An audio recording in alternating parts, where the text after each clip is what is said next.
Hi, I'm Lisa Roberts from Yo-Yo Yoga School, and welcome to session 3 of my movement, meditation, and mindfulness training program for pediatric professionals, educators, and parents. Today's session, we are covering meditation for active kids. Now, we've all heard parents say, my child can't meditate. Maybe we've said it ourselves about our own children. My child can't meditate. They can't sit still. So today's session, we're going to discuss ways to engage children, and especially children who may be challenged by being still, into focus-based activities that can then segue into meditation. My whole philosophy is about expanding minds as much as we're expanding bodies, which is why my program is really centered around movement, meditation, and mindfulness. It's all yoga-based, but often when we think of yoga, we think of stretching the body. But I really want to expand minds as much as the body. So just with a little creative outside of the box thinking and changing our expectations, we can explore new ways to bring these beneficial techniques to children. So we'll begin just a little section on the benefits of meditation. If you haven't joined me in previous podcasts or webinars, we have discussed breathing techniques for kids and how often mindful breathing is actually meditation. So we'll just review some of the benefits. For meditation, we have calm and quiet minds. We have a lot of noise going on sometimes internally between our ears and our own minds.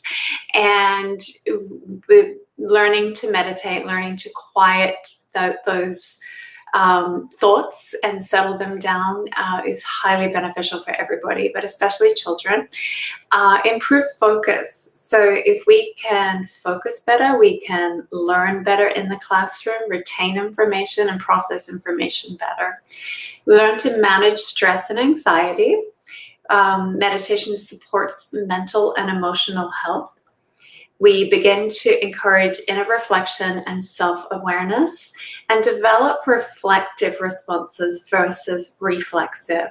So we can see as we start to learn to meditate, we're taking control of the mind, our thoughts, our actions, and our reactions.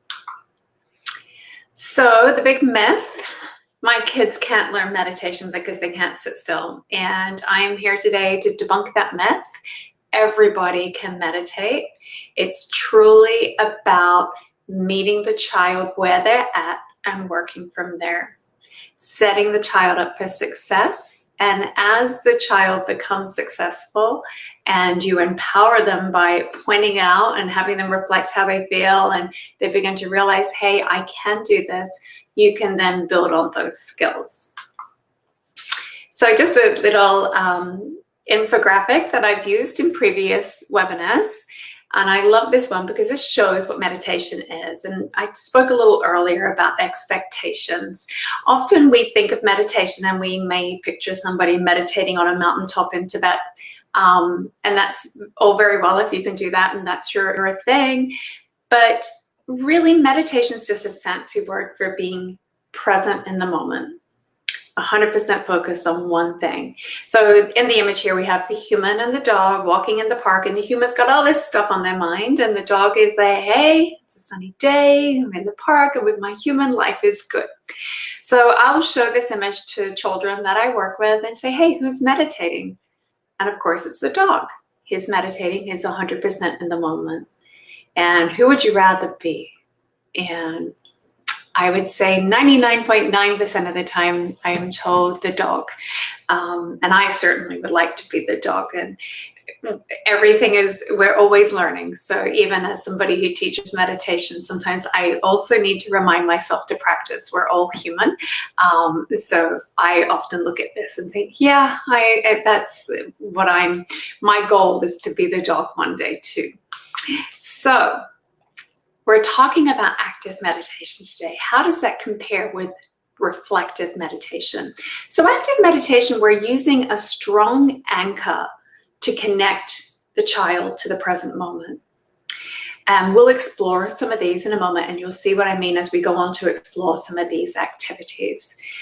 We introduce the basic present moment awareness skills through activities.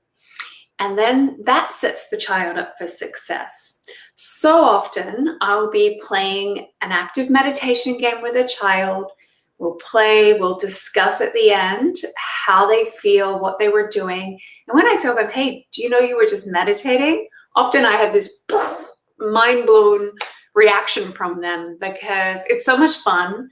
It's not their expectation of what meditation is, yet through our discussion and me communicating what meditation is, and we have that whole conversation and how they felt when we were doing whatever activity we were doing, and the pieces fall together and they realize, hey, I was meditating, I was in the moment, I was focused.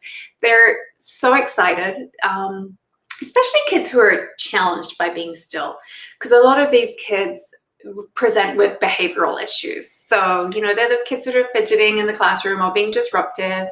So they can often hear all day, you know, you can't sit still, or can you sit still? Why can't you sit still? Or you can't be quiet.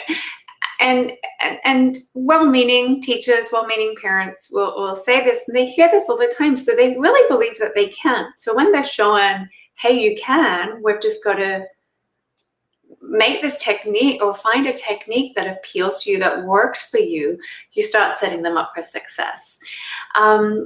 So reflective meditation on the other end of the spectrum, that begins to introduce more stillness, both in the mind and the body. It encourages inner reflection and promotes deep relaxation. So what I like to do is I start kids with active, especially kids who are challenged being still. I meet them where they're at. We work on active meditation. We have these discussions, and I encourage the child to reflect. And eventually I start to layer in more reflective practices.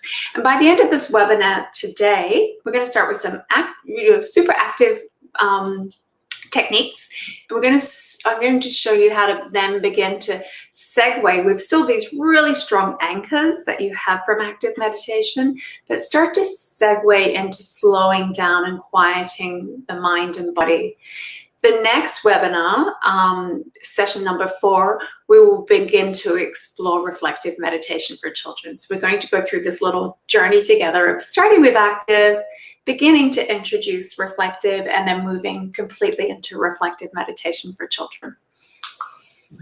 So setting kids up for success, what does that mean? It means finding developmentally appropriate practices that are fun, and these will benefit and engage kids.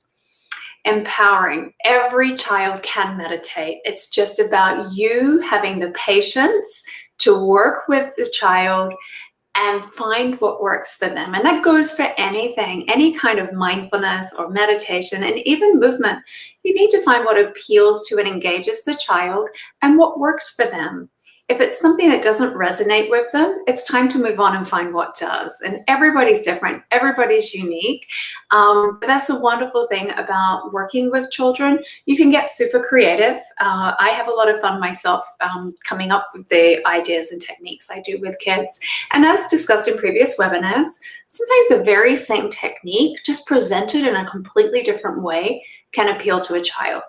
So it's just really getting the creative juices going, and again, expanding your mind. This is yoga based. We're not just expanding our bodies, but we're expanding our mind. Instead of just thinking one way, we're broadening our horizons, we're broadening our thought processes, and really opening up our mind to new ideas and new approaches and new ways to present the same technique, or exploring different techniques.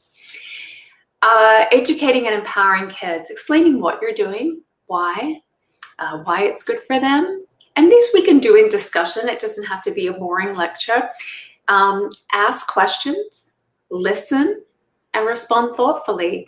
Never lead responses from a child. You know, if you say, hey, was that relaxing? You're never really going to know if you helped the child. Or do you feel like you focused the whole time? Do you feel super focused? Maybe they'll just say yes, just to get you off their back, so you know they can go off and do something else. if you ask, just truly open questions, that will help keep the lines of communication open and help you to serve the child better, to be able to really truly connect with them and find what works for them as an individual. Encouraging reflection post-practice.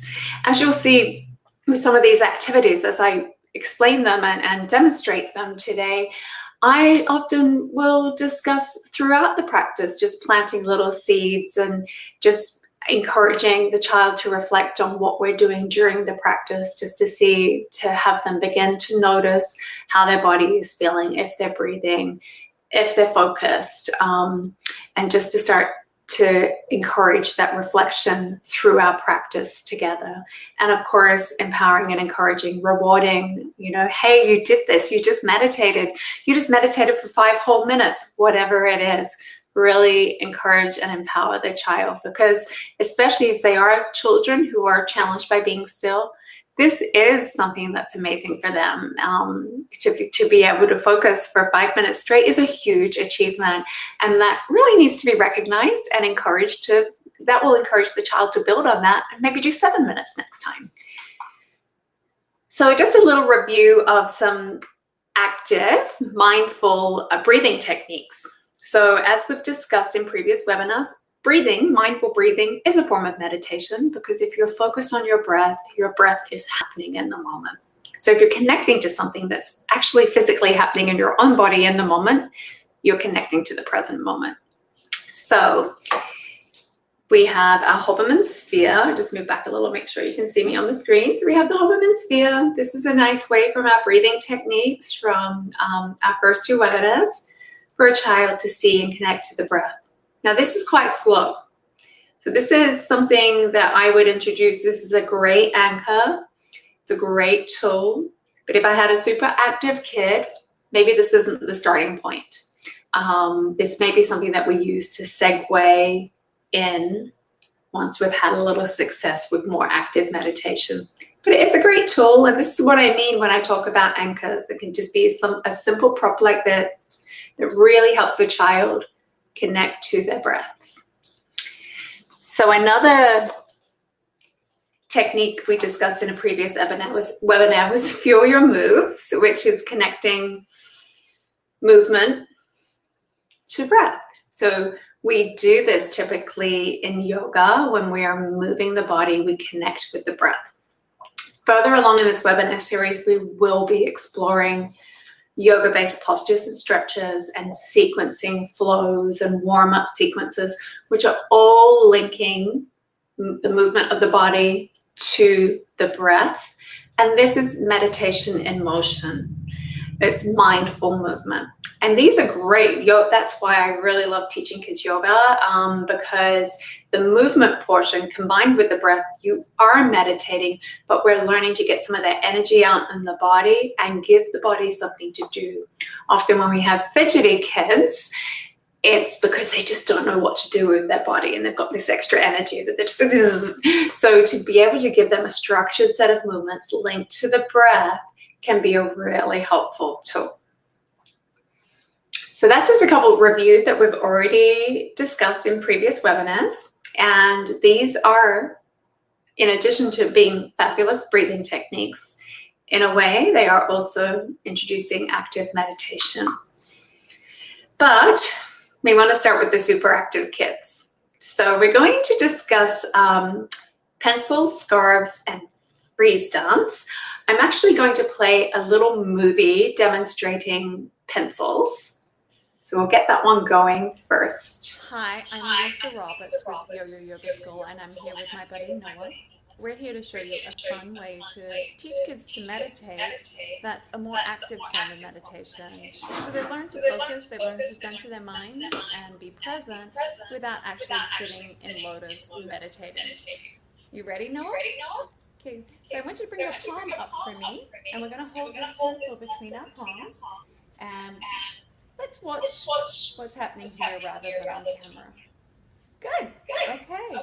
And let's try and move this around without dropping it. We don't want to drop it. Let's see if we can get a little fancy. Holding it up. And you could even begin to move around the room if you wanted more of a challenge. Noah and I are actually going to put a second pencil in. So let's put your other hand up. You ready? You want to turn to face me, bud? There we go. And we just get set up. Okay, here we go. I think this is pretty hard. Stay focused and you'll be able to do it. Remember your breath. And watch what we're doing rather than the camera. It will be easier. There you go. You stay focused where your hands are. When we watch our hands, we have more control over them. What they're doing. Can you go up with one and down with the other? Whoa. And we want to get the hands back on camera so people can see what we're doing. Where's the other pencil? Whoa, there we go. Uh-oh. So that's what happens when you break concentration. How did you feel doing that, Noah? Calm. But what about when you were moving the pencils around? What were you thinking about? I was thinking about calmness. Okay, so that may be how you felt, but were you thinking about the pencil? Yes. Were you thinking about anything else? No. So you were 100% in the moment, focused on the pencil and what your hands were doing. You weren't thinking about yesterday. You weren't thinking about tomorrow. You weren't thinking about lunch. You weren't thinking about the dog. Were you thinking about your sister? No, just the pencil, right? So Noah was 100% in the moment playing this little game with me. And you can do it with your kids anytime. You'll start to teach them the value and skill of meditation. If you want some more tips on fun activities you can play with your kids or breathing techniques that you can teach them, Breathe Chill is a book with about 70 techniques in it. It's available on Amazon or on my website, www.yoyoyogoschool.com. Okay, so my apologies about that book pitch there. That book doesn't exist anymore. So let's go on to scarves. Hi, I'm Lisa Roberts from Yo-Yo Yoga School. I'm with Audrey. And Audrey and I are about to show you a fun game you can play with your kids. It's a mirroring game. It's called Scarves. We use silk juggling scarves to move and dance around and mirror each other. It's an active meditation activity. Really fun for kids, but they focus on what you're doing and meditate. Here we go. I'm going to play some music so we can dance around with our scarves and have some fun. Okay, ready? You're gonna read my reflection in the mirror, okay? So, and be careful. We're gonna start easy, but I'm gonna try and trick you.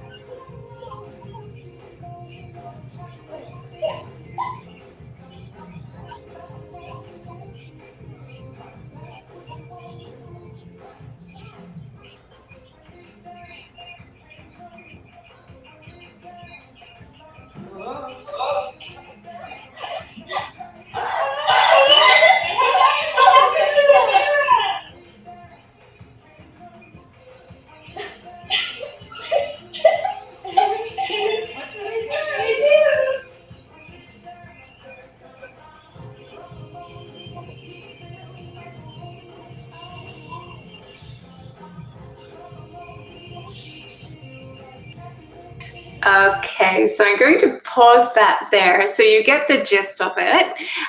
That's just a fun way to engage children with some active movements so they get to move the body and get the energy out and get the energy moving. But because you're making it a game and a focus game, they're focusing on what you're doing to be that mirror reflection. I like to give kids turns, so they get to lead, you get to lead. If it's in a group, everyone takes a turn at being the leader and everyone is following. Everyone has a great time. They're laughing, they're smiling, and still they're meditating.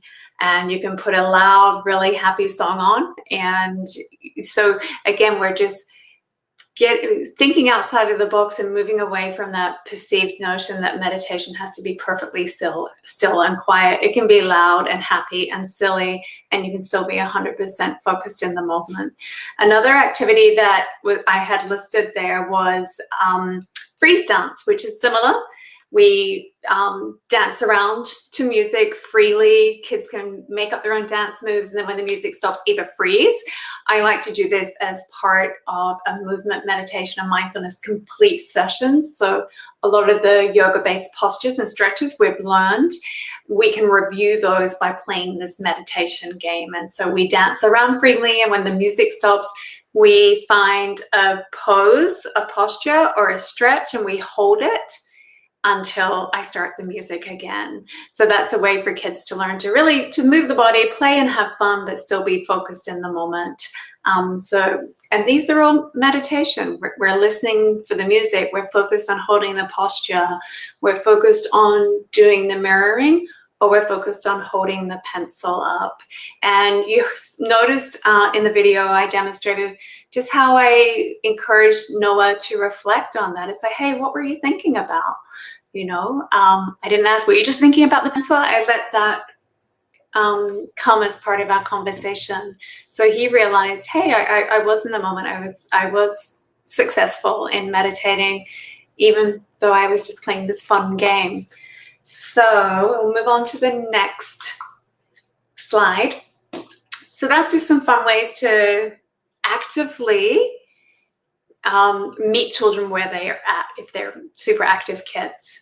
And now we want to start building on those active meditation skills. So after we've played pencils and we've played scarves and we play those games and we're comfortable with it and we're feeling confident because as a child, I'm like, yeah, I can do this. You know, I've been playing these games and I'm successful and I'm managing to focus for long periods of time. So we want to start introducing techniques to start to introduce quiet time and stillness gradually, incrementally, as the child is ready. So we can do this through music and sound. I'm going to play another little video. Next one, let's see where it is. Here we go. I'm Lisa Roberts and I'm with Jonah, and we're demonstrating some ways you can use music and sound to start to introduce more quiet, reflective time into active meditation for children. So we still have the strong anchor of using music and sound, but we're starting to slow down and quiet things down and introduce the concept of stillness to the meditation. So with the chime, that's right, we've got a chime, and here's the game we're going to play, Jonah. You can ring the chime, but here's the challenge. This is what we're going to do. We're going to ring it as loud as you can, and then we're both going to be very still and listen very carefully, and we're going to raise our hand when we can't hear it anymore. Okay, so let's go. Okay.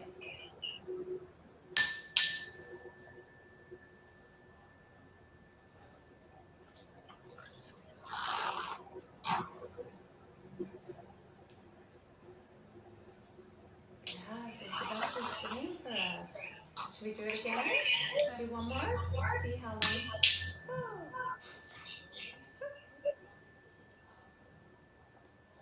I'm going to close my eyes.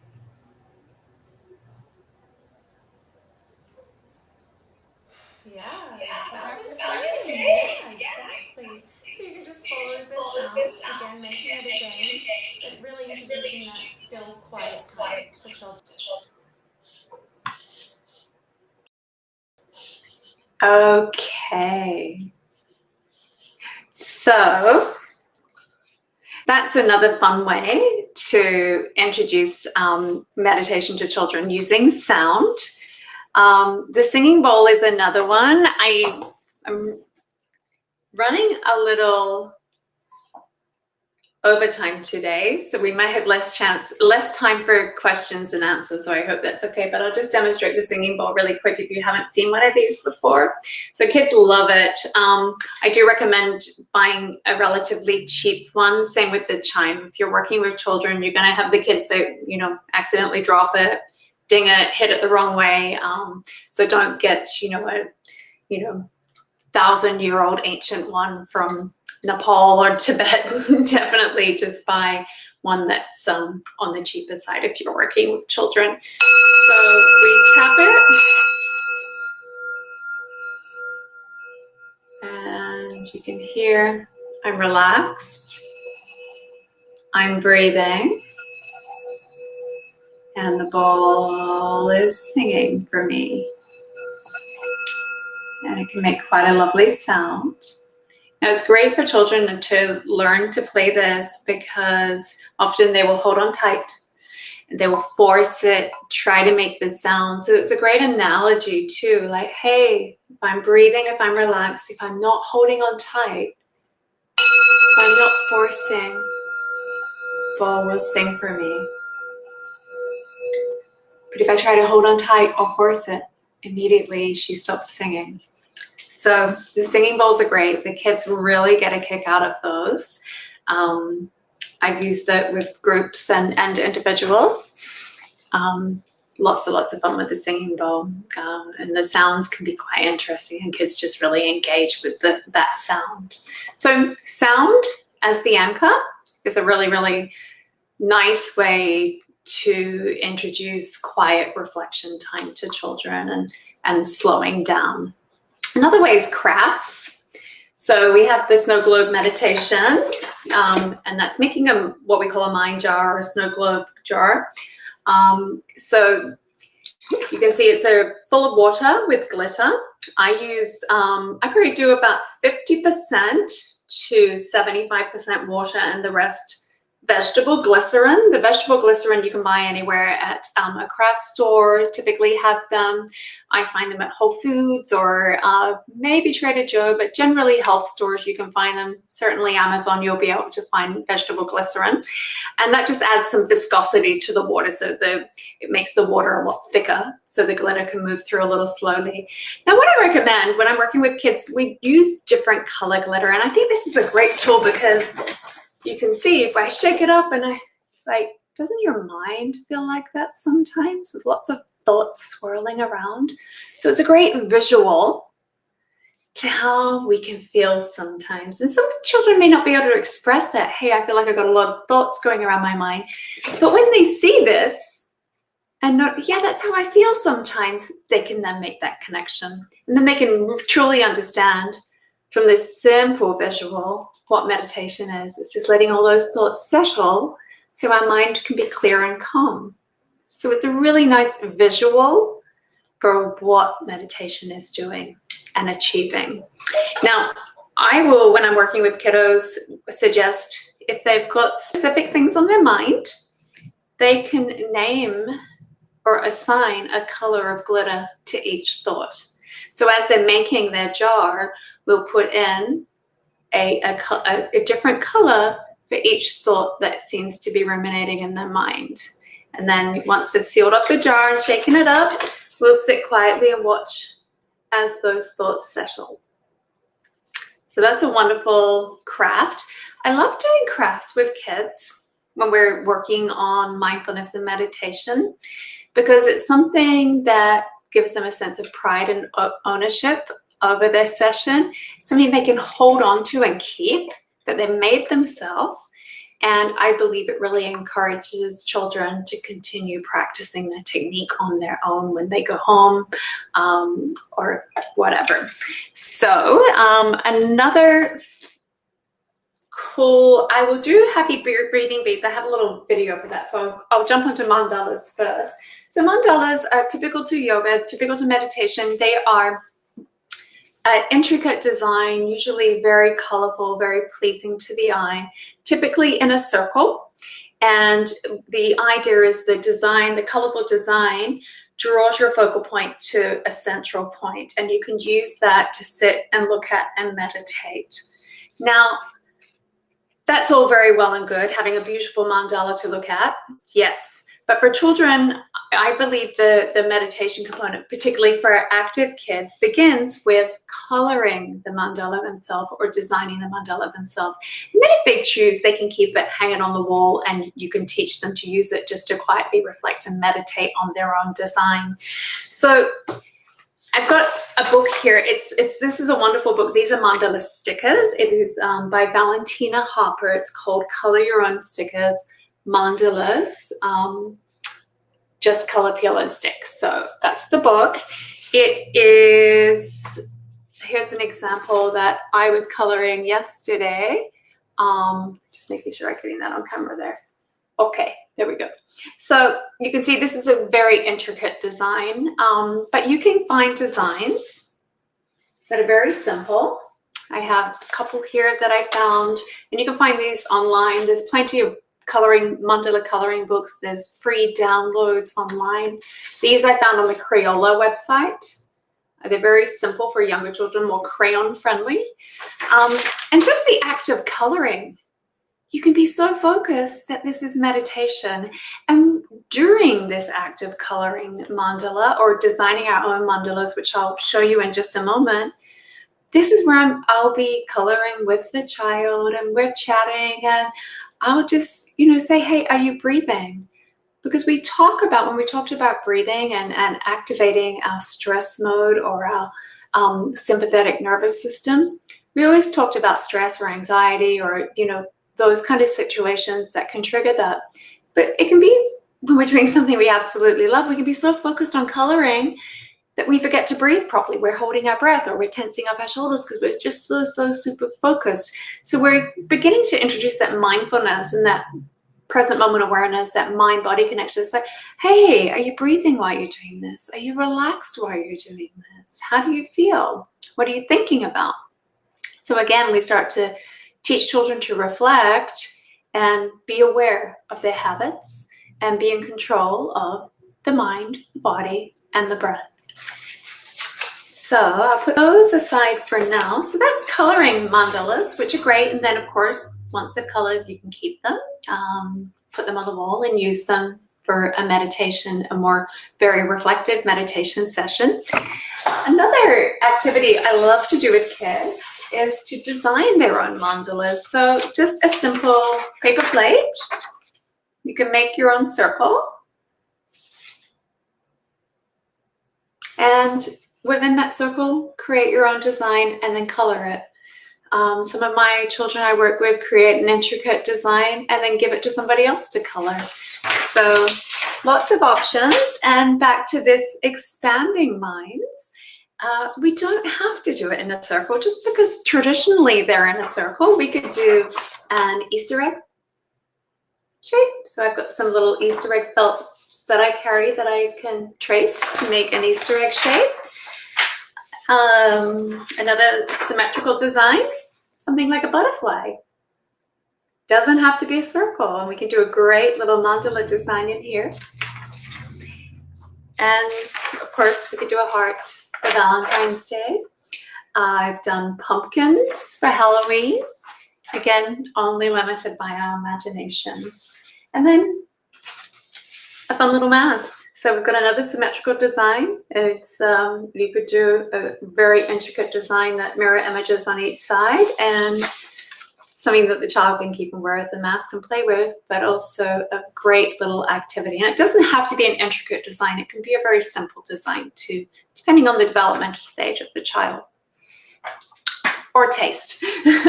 So let me show you this movie for happy breathing beads, and we will. My apologies. So,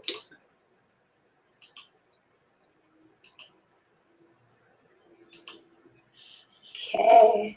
Hi, I'm Lisa Roberts from Yo-Yo Yoga School. Today we're going to craft and make a set of what I call happy breathing beads. These are a craft activity you can do with children. They're wonderful because the child can keep the beads, they can wear them, they can carry them in their pocket, and it's just a wonderful anchor or tool they can use to connect to their own breath, to feel calm and centered, and also to meditate. So we're going to start. These are called pony bangles. I found them at Oriental Trading. I'm sure at any craft store you can find something similar, or even just a not regular string that you can string beads. There's lots of different ways. I just like these because they're nice and easy. They snap closed. You can get them in child size. They're also something, if the child doesn't want to wear them, you can hold the complete circle and work around them when we're doing our meditation, which I'll show you once we've created the beads. So I always allow the child to choose 3 different colored beads. One is for the inhale, so I've got a blue bead here, that's going to be my inhale. The next one is for the exhale. We always want to breathe out, we don't want to hold our breath, so we always put an exhale breath or bead after the inhale. And then I have another color, a third color for the happy thought. Now I've chosen orange, and I will tell you what my happy thought is. When I'm working with kids, I give them the option, they can keep it to themselves, they don't have to tell me, and the happy thought can be anything at all. It can be the color itself, it could be the color orange because I'm happy, so that's my happy bead, that's my happy thought. It can be a person, it can be a place, it can be a feeling. For me, I would say 99% of the time my happy bead is sunshine, because I love the sunshine. And so when I get to my happy bead, I sit and relax and imagine sitting in the sun and all those wonderful feelings that I get when I sit in the sun. But it's very personal, and that's another reason I like these beads, just to step back a moment, is you can change it. So it doesn't have to be the same happy thought every time you use the tool. This is a tool to meditate, and you can also change the pattern by using this style of bangle, because you can easily remove the beads and put them back on. So I'm going to continue after my happy thought. I'm going to have another inhale and another exhale. Now after every exhale, I have a choice. I can do another round of breath, or I can do a happy thought. So this time I'm actually going to do another round of breath. But this is again where the child gets to choose, and also to change each time they use the bangle, they can change it. So long as we remember that we're doing that exhale immediately after. And I'm actually going to do 3 rounds of it. So I'm going to do another inhale and another exhale, and I'm going to add a happy thought. I'm going to stop here just to demonstrate how we use this, but you would typically continue until you're around fully done. So the whole bangle is beaded and you can clasp it closed.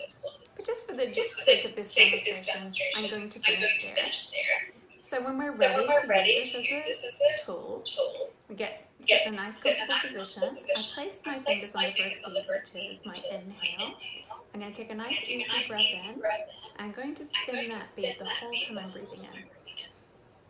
Okay, now I'm at the top of my inhale, and I'm going to move to the exhale bead. I'm slowly going to breathe out as I spin that bead. Now when I finish my exhale, I'm going to breathe normally and close my eyes and spin my happy bead, my orange bead, thinking of sunshine.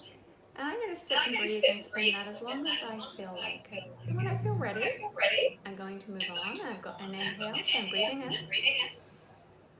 I'm at the top of my inhale, and I go to the exhale bead. As soon as I finish my exhale, I'm taking another inhale. Top of my inhale, I'm going to my exhale. And now my inhale. And breathing out.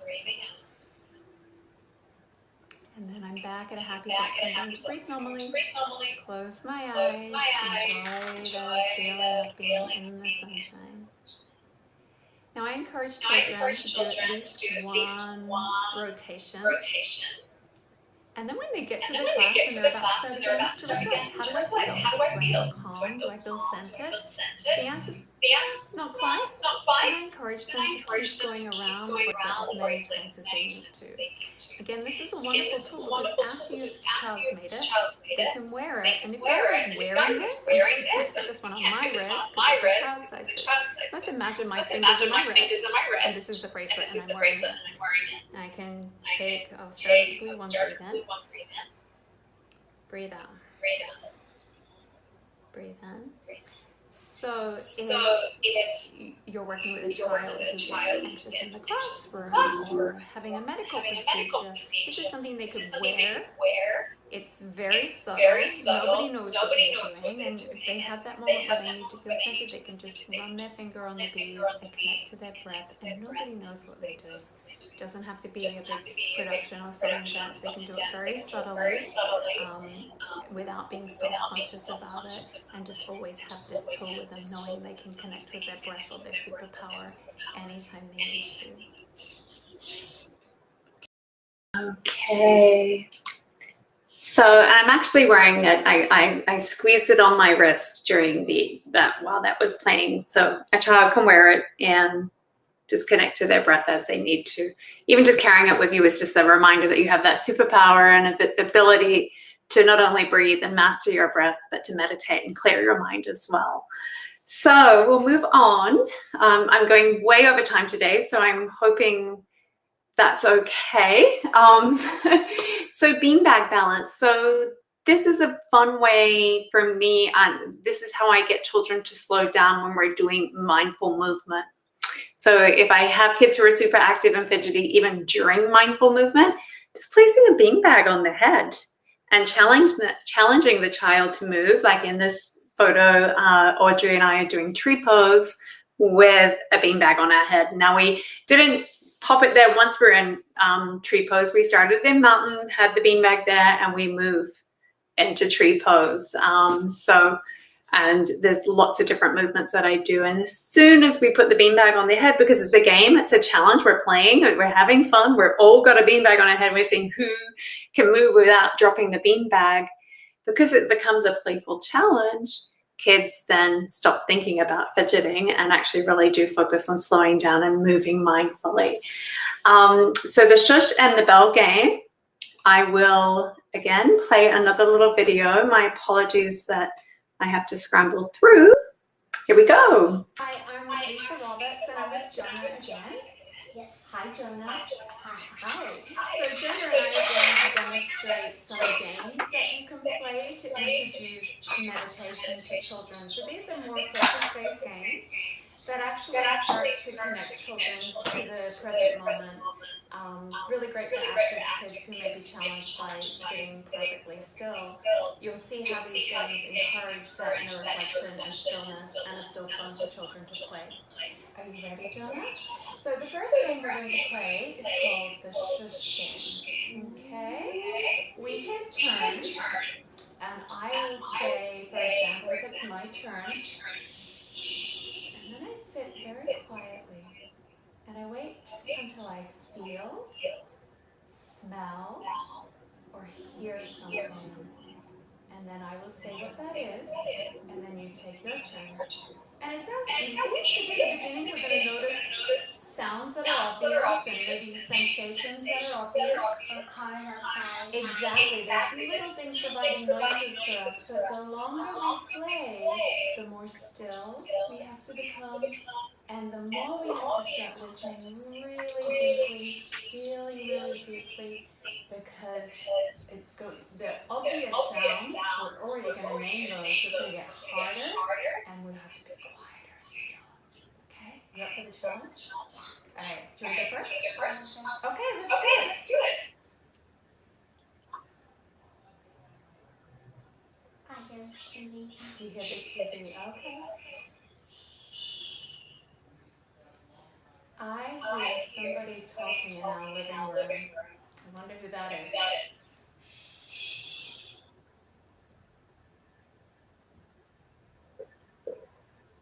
I smell hot dogs. You smell hot dogs?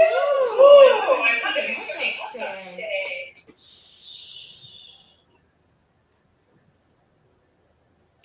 I can feel the yoga mat under my feet. It feels very different to where my skin is touching the air.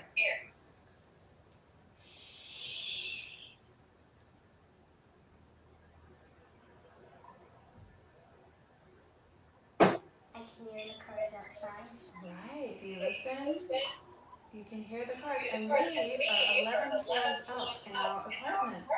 So the cars are very far. So we're starting to listen really deep if we can hear the cars. You ready? Let's go.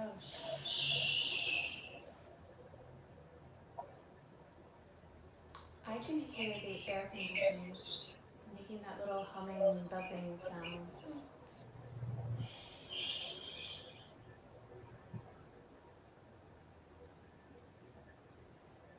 I can actually hear the wind. Right.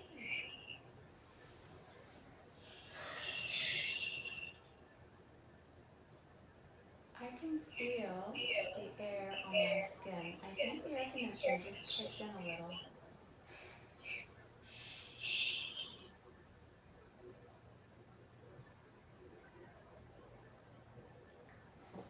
can feel the yoga mat. It's actually like tickling my toes. It's tickling your toes. I can feel my breath.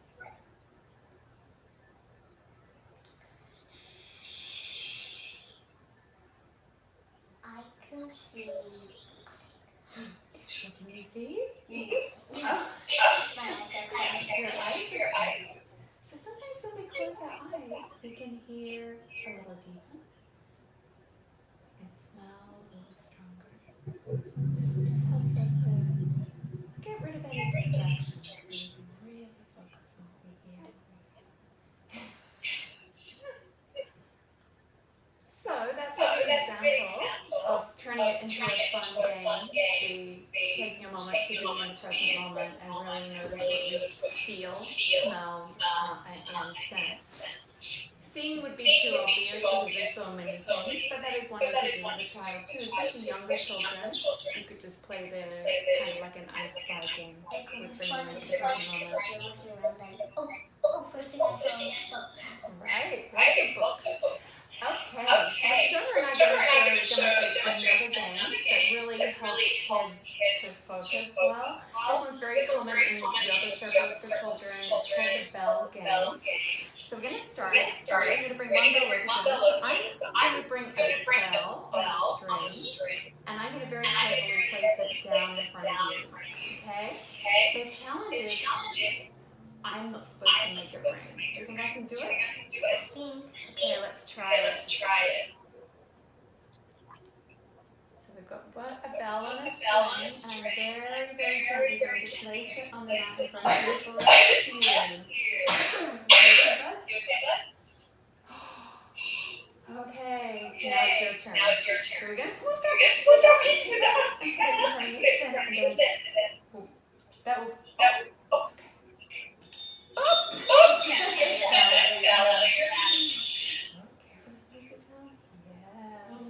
Okay, so now, if that's easy, sometimes it's easy. So that was easy for me, right?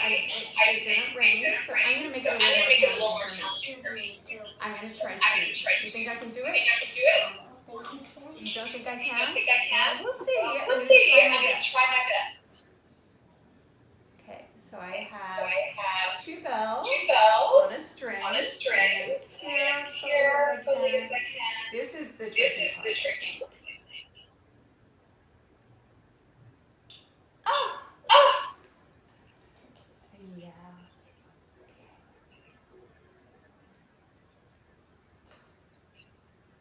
If I take a picture, so you place it about there.